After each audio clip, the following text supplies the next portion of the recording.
Magandang gabi sa lahat at sa ating tagapakinig ng ating kwento.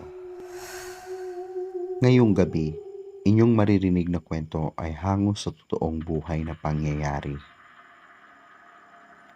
Pero bago natin simulan ng kwento, please like and subscribe and hit the notification bell below para ma-notify kayo pag nag-upload kami ng bagong kwentong katatakutan.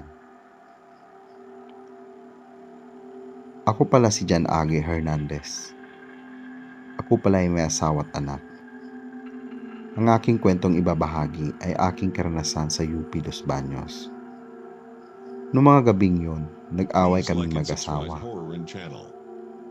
Sa kadahilanang hindi ako pinayagan magsugal sa lugar namin. Sa inis ko, nagkasagutan kami kaya nag-away kami ni Jelina.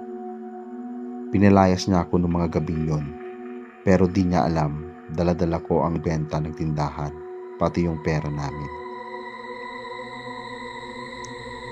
Agad ako bumaba sa bayan para matigil lang ang away namin. Pero sa sobrang pagmamadali ko, di ko namalayan na wala pala akong tsinelas noong mga panahong iyon. Agad naman ako nag-chat sa pinsan ng asawa ko na hatiran ako ng tsinelas noong gabing yun. Agad namang bumaba si Pael. At nang makababa siya, tumambay kami doon sa gilid ng hagdan. Dahil nga hindi ako makauwi nung gabing yon dahil nga sa galit ng aking asawa, naisipan namin ni Pael na magpaumaga. Nung una, pumunta kami sa park para magkwek-kwek at fishball. Pero ikalaunan nabagot kami ng mga gabing yon. Naisipan ni Pael na pumunta kami sa UP Los Baños ng mga gabing yon. Agad kaming pumunta sa sakayan ng jeep sa harapan ng palengke. Pero yung nasakyan naming jeep hindi diretso sa UP. Kaya nung makarating kami sa crossing, bumaba na kaming dalawa para maglakad. Parang saya namin nung mga time na yun. Di ko naiisip na nag-away kami ng asawa ko dahil sa mga kwentuhan namin. Hanggang di namin namalayan na nakarating na kami sa UP gate. At doon, madaming fast foods na bukas, mga resto ng mga oras na yun. Dahil nga sa naglakad kaming dalawa, ay naisipan namin kumain sa McDo. Nag-order kami parehas ng chicken with rice na may kasamang sundae. Kumain na kaming dalawa habang nagkwekwentuhan. Nang matapos na kaming kumain, nag-ML muna kami para magpatunaw. Ayun na nga, lumabas na kami sa McDo. Pinipilit ako ni Pael na gumala sa loob ng UP. Nung gabing yun, wala talaga kaming planong pumasok. Pero dahil sa pilit na Pael, kaya sumama ako para mag-ikot-ikot. Nung sa bungad pa lang ng UP, may nagbabantay na guard. Agad kaming nag-fill up sa logbook. Habang nagsusulat ako, kinakausap kami ng guard kung saan ba daw kami pupunta. Di niya alam na dayo lang kami. Nung makapasok na kami sa bungad ng school, ay napakadami pang ilaw at ang liwanag ng paligid. Napagdesisyonan namin na magtungo sa oval ng school para mag-ikot-ikot. Habang palayo na kami sa gate, paunti ng paunti ang mga ilaw. Yung mga street light magkakalayo yung mga agwat. Hanggang sa makarating na kami sa tulay sa loob ng UP. Sa bandang tulay, medyo madilim doon, gawa nga ng mga naglalakihang kahoy. Nagkakatakutan pa kaming dalawa dahil daw maraming nababalitaang may nagpapakita daw sa tulay ng UP. Kaya nagsipagtakbuhan kaming dalawa hanggang sa makaalis kami sa tulay na iyon. Maya-maya pa ay nasa oval na kami. Merong mga bar doon sa loob ng UP. Meron ding 7-Eleven. Kaya bumili kami ng maiinom dahil sa uhaw.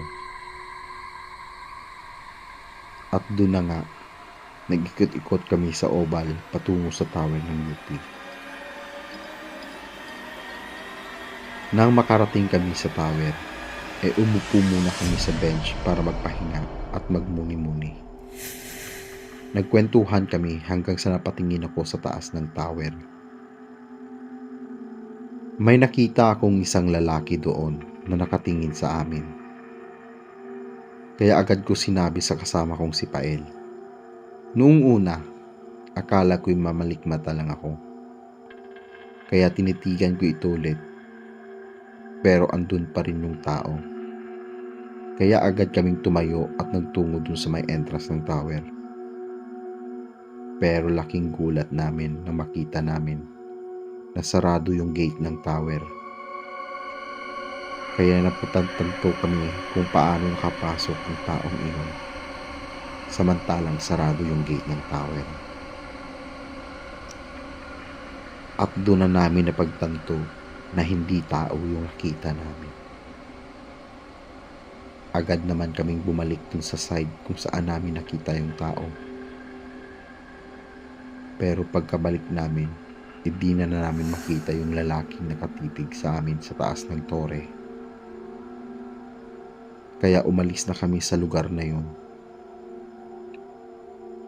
Kaya naglakad-lakad kami at di namin namalayan kung saan na kami napadpad. Sa kakalakad namin ng mga oras na yon dahil sa lawak ng UP Los Baños, di namin alam na nawawala na kami. Siguro mga 9:00 na ng gabi.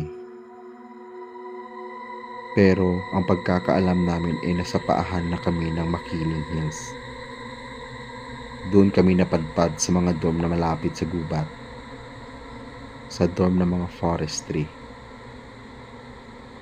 Habang naglalakad kami, napansin namin na puro may aso ang bawat dorm. Habang paakyat yung daanan, naisipan namin na magpahinga ulit sa may park ng forestry. Habang nakaupo kami doon medyo magubat sa area na yon. Na medyo malamig ang simoy ng hangin. Dahil nga malapit na ito sa paanan ng bundok. At wala masyadong ilaw kagaya sa tracking field. May mga street light pa. Habang kami nag-uusap, may naaaninag kaming isang lalaki.